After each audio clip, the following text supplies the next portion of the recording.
Hi everyone. This is my second video on the channel. Since the first one didn't gain much popularity, I made this video for anyone wondering what happened to me in the 2 or 3 days following the incident.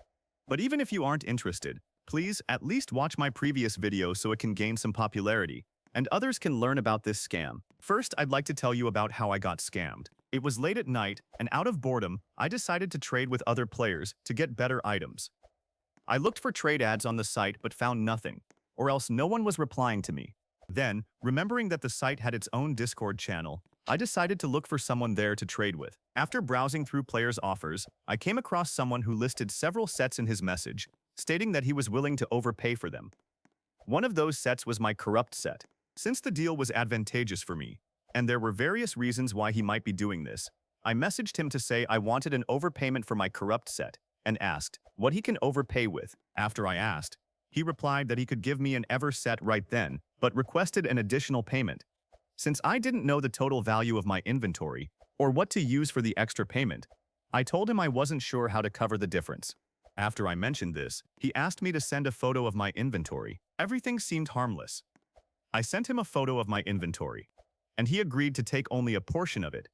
However, after calculating the total value of the items he wanted from me, the figure turned out to be suspiciously low.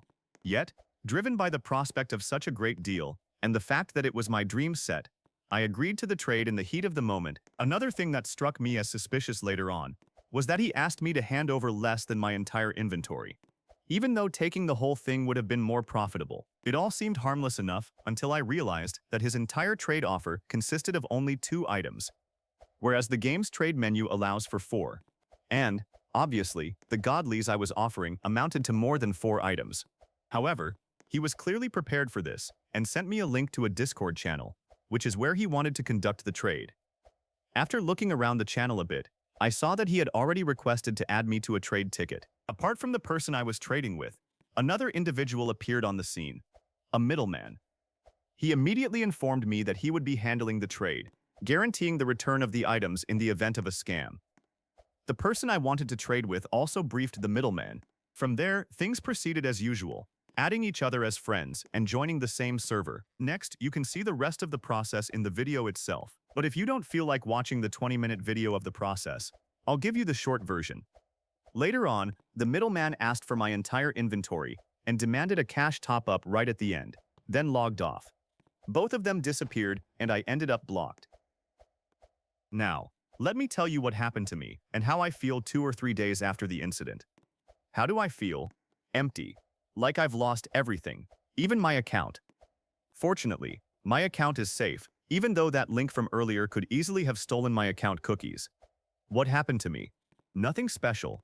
I just kept playing, but I gave up on MM2. I feel no motivation to recover what I lost, or to play MM2 at all anymore. Well, maybe nobody will even give a fuck.